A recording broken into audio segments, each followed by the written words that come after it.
मातृशक्ति, धर्म प्रेमी सज्जनों, चाणक्य नीति 17वीं कड़ी, 17वीं कक्षा।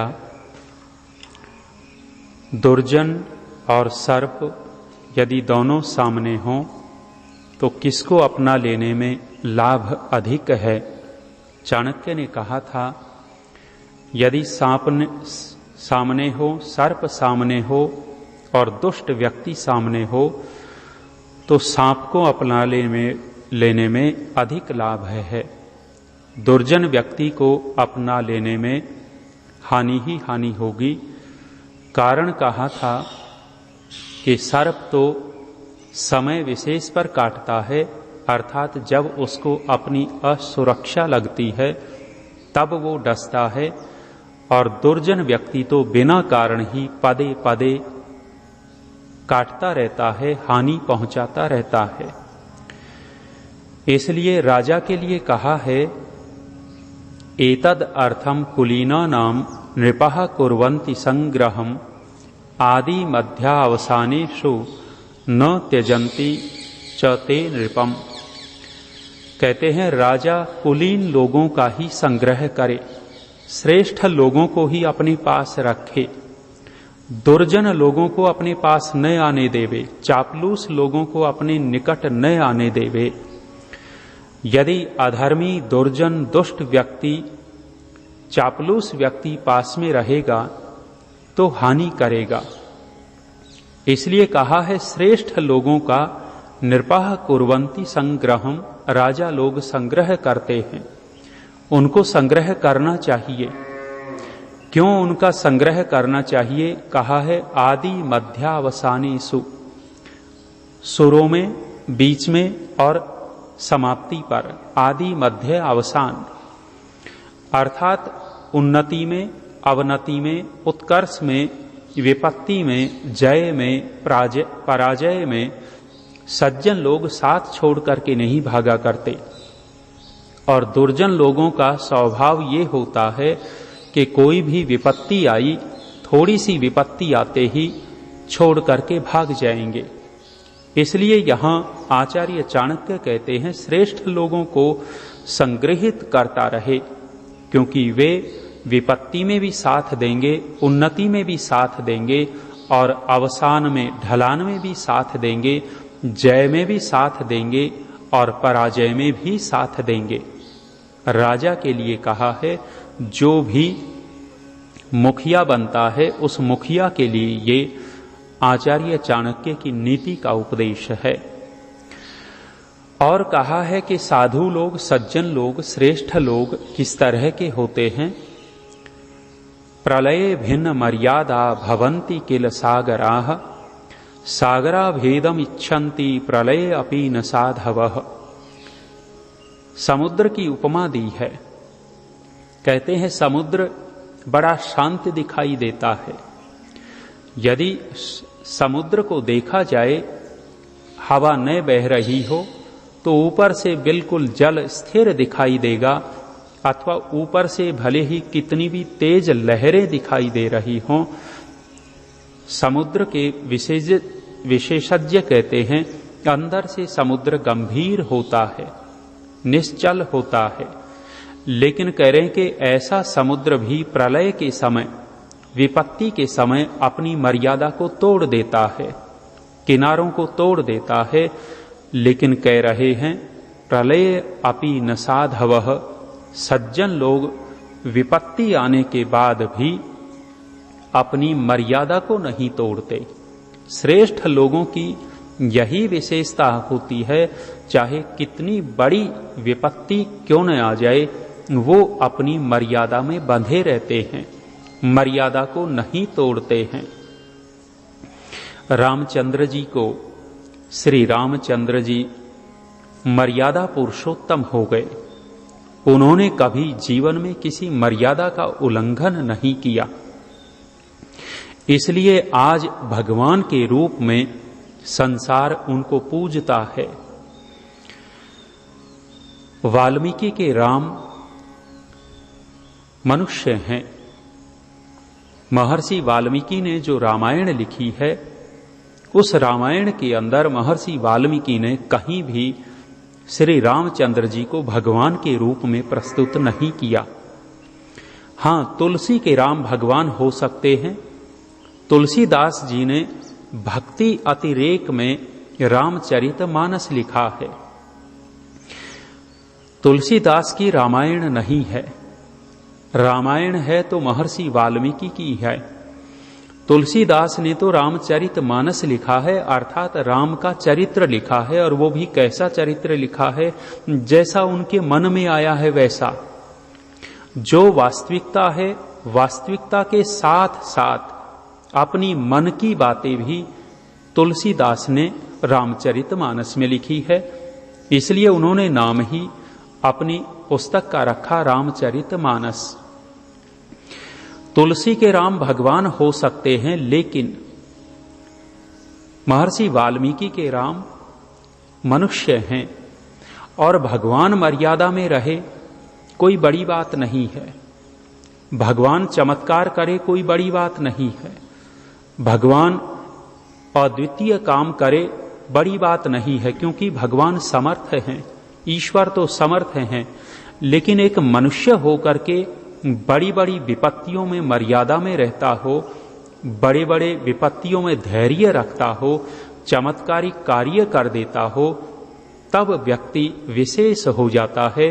और श्री रामचंद्र जी इसी रूप में विशेष हो गए, क्योंकि उन्होंने जीवन में कभी मर्यादा को नहीं तोड़ा।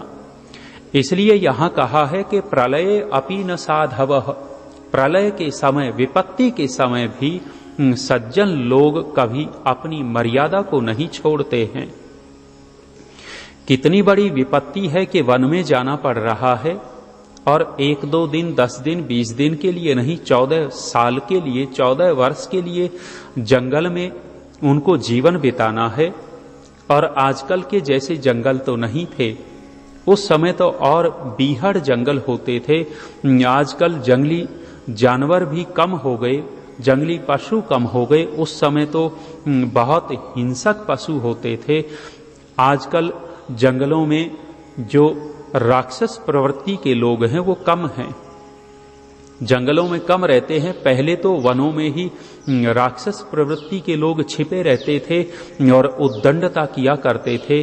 14 साल तक रहना, और जिसकी पत्नी को कोई उठा ले जाए और उठाने के बाद पता न लग रहा हो, फिर भी धैर्य रखना, और पता लगने के बाद भी अपने बाजुओं के बल पर अपनी पत्नी को छुड़ा करके लाना।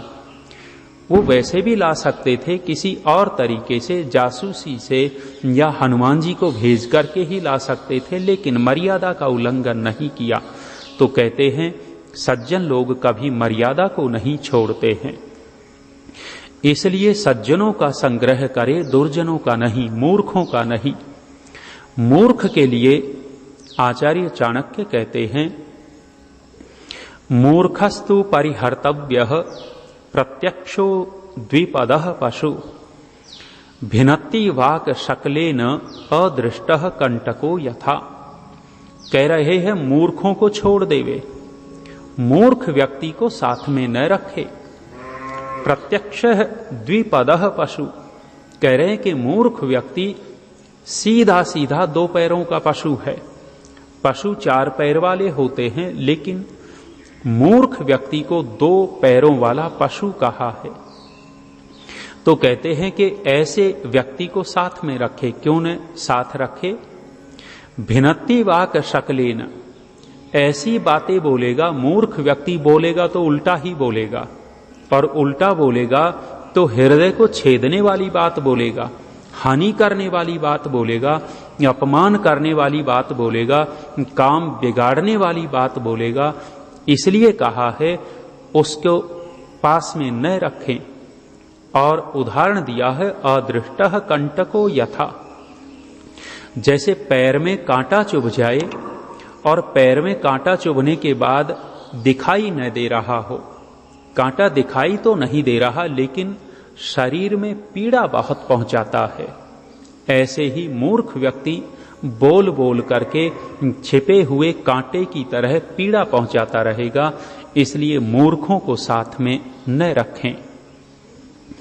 और कहा है कि बहुत सारे लोग बहुत सुंदर भी होते हैं, हैंडसम दिखाई देंगे, लंबे चौड़े शरीर वाले, गोरे चिट्टे, अच्छे कपड़े पहनने वाले, अच्छे कुल में भी पैदा हो जाते होंगे। लेकिन आचार्य चाणक्य क्या कहना चाहते हैं? रूप यौवन संपन्नः विशाल कुल संभवाः विद्याहीना न शोभन्ते निर्गंधा इव किंसुकाः। कहा रूप यौवन में जो संपन्न है, सुंदर है, जवान है, डील डॉल बहुत अच्छा है और ऊंचे कुल में भी पैदा हुआ है, कुल भी बहुत अच्छा उसको मिला है, लेकिन विद्याहीना न शोभन्ते, विद्या से हीन, यदि वो सुंदर व्यक्ति भी, ऊंचे कुल में पैदा हुआ व्यक्ति भी मूर्ख है, विद्या से हीन है, तो वो भी शोभा नहीं पाएगा। कैसे? उदाहरण दिया, निर्गंधा इव किंसुका। जैसे ढाक के फूल, ढाक पर फूल तो पैदा होते हैं, दिखने में तो सुंदर दिखते हैं, लेकिन सुगंध नहीं होती। ऐसे ही महर्षि मनु ने भी कहा है, यथा काष्ठमयो हस्ति यथा चर्ममयो मृगः। जैसे लकड़ी का हाथी और चमड़े का मृग, दिखने में तो हाथी है, दिखने में तो हिरण है, लेकिन किसी काम के नहीं, ऐसे ही जो विद्याहीन है वो शोभा नहीं पाते। आगे और कहा कि किसका रूप स्वरूप क्या क्या होता है। कोयल शरीर से तो काली होती है, पूरी की पूरी काली होती है कोयल, लेकिन फिर भी मन को भावन लगती है। उसके अंदर एक विशेषता है। तो अलग अलग विशेषताएं बताई। कहा कोकिला नाम स्वरो रूपम, स्त्री नाम तो रूपम पतिव्रतम, विद्या रूपम कुरूपाणाम, क्षमा रूपम तपस्विनाम। कोयल काली होने के बाद भी उसका सौंदर्य है, उसका स्वर, उसका कंठ। जब कोयल बोलती है तो इतना मधुर बोलती है, इतना मीठा बोलती है।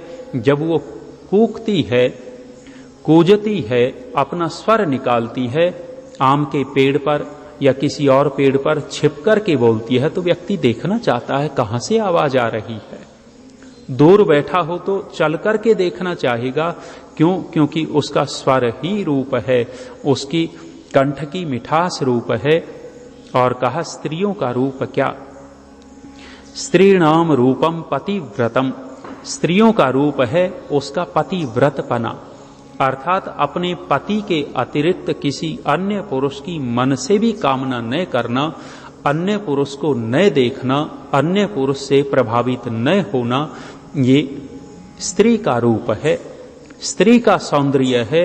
भले ही स्त्री कितना भी बढ़िया से बढ़िया श्रृंगार क्यों न कर लेवे, बढ़िया से बढ़िया कपड़े क्यों न पहन लेवे, लेकिन वो अपने पति को छोड़ करके अन्य पुरुष की कामना करती हो, अन्य पुरुष के साथ रहती हो, वो स्त्री कभी भी समाज में शोभा नहीं पा सकती। इसलिए कहा स्त्रीणाम रूपम पतिव्रतम। और कहा कुरूपाणाम रूपम विद्या। जो सुंदर लोग नहीं हैं, काले कलूटे हैं, टेढ़े मेढ़े हैं, लेकिन उनका भी रूप है, उनके अंदर भी सौंदर्य, शरीर का तो नहीं है, लेकिन कहा विद्या रूपम कुरूपाणाम। कुरूप लोगों का जो सौंदर्य है, विशेषता है, उनकी विद्या है। अष्टावक्र महर्षि हुए। महर्षि अष्टावक्र कहते हैं 8 जगह से मुड़े तुड़े हुए थे, चेहरे से सुंदर नहीं थे, जो भी उसके पास जाता था उसको भगा देता था, घृणा करते थे उससे। लेकिन अष्टावक्र ने अपनी बुद्धि कौशल से, अष्टावक्र ने वो विद्या प्राप्त की कि राजा जनक जैसा, जिसके पास अनेक ऋषि आते थे, अनेक राजाओं में शोभा पाता था, राजा जनक भी अष्टावक्र के चरण छू करके आशीर्वाद लेता है। अष्टावक्र कुरूप हैं, टेढ़े मेढ़े हैं, कोई उनको देखना नहीं चाहता था, लेकिन अपनी विद्या के कारण संसार में पूजित हो गए। विद्या रूपम कुरूपाणाम, कुरूपों का रूप जो है वो विद्या है। आचार्य चाणक्य भी कहते हैं काले कलूटे थे, काले कलूटे थे, सुंदर नहीं थे। इतिहासकार ऐसा बोलते हैं। और 2 दांत भी उनके बाहर निकले हुए थे। जिसके होठों से बाहर दांत दिखाई देते हों और ज्यादा भद्दा सा लगता है। कहते हैं पत्थर लेकर के आचार्य चाणक्य ने अपने दांत भी तोड़ लिए थे। जब दांत और निकल गए, 2 दांत सामने न दिखाई देते हों और थोड़ा सा भद्दा दिखता है व्यक्ति, लेकिन आचार्य चाणक्य संसार में पूजित हो गए अपनी विद्या के कारण, अपनी नीति के कारण। तो विद्या रूपम कुरूपाणम, और तपस्वियों का रूप क्या है? जो तप करते हैं, जो अध्यात्म के रास्ते पर चलते हैं, उनका रूप, उनकी सुंदरता, उनकी शोभा किसमें है? कहा क्षमा रूपम तपस्विनाम। तपस्वियों का जो रूप है वो क्षमा है। यदि तपस्वी होकर के क्षमा करना नहीं जानता, प्रेम करना नहीं जानता, क्रोध में भरा रहता है, बुराई करता रहता है, तो ऐसा तपस्वी किसी काम का नहीं, ऐसा सन्यासी किसी काम का नहीं। जिसके हृदय में द्वेष भरा हुआ हो, जिसके हृदय में नफरत भरी हुई हो, ऐसा तपस्वी, ऐसा सन्यासी, ऐसा विद्वान किसी काम का नहीं होता। इसलिए कहा क्षमा रूपम तपस्वी नाम। कई बार मैंने सुनाया, एक सन्यासी ने 12 साल तक तपस्या की और 12 साल तक मौन रह करके तपस्या की, एकांत में रह करके। जब एकांत में रह करके, मौन रह करके तपस्या की समाप्ति हुई तो कुंभ के मेले में पहुंचा, प्रयागराज कुंभ के मेले में। कुंभ के मेले में साधु लोग पुण्य मानते हैं स्नान करने में, तथाकथित साधु। जब कुंभ के मेले में वो तपस्वी चला जा रहा था तो किसी का पैर उसके पैर पर आ गया। चलते चलते पैर पर पैर रखा जा सकता है, तो भीड़ में किसी का पैर उसके पैर पर रखा गया तो तपस्वी जी ने क्या किया? जिसका पैर उसके पैर पर रखा गया था, तपस्वी जी ने गला पकड़ लिया झट से। मेरे पैर पर पैर कैसे रख दिया? 12 साल तक तपस्या की और इतना सा सहन करना नहीं सीखा कि भाई चलते चलते भूल हो गई होगी, कोई बात नहीं।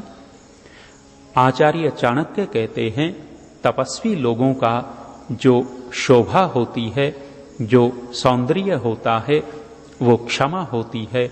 जितना सहनशील होगा, जितना धैर्यवान होगा, जितना द्वेष से रहित होगा, जितना ज्यादा प्रेम करने वाला होगा, वो तपस्वी उतना ही श्रेष्ठ माना जाता है। आज इतना ही। ओम शांति।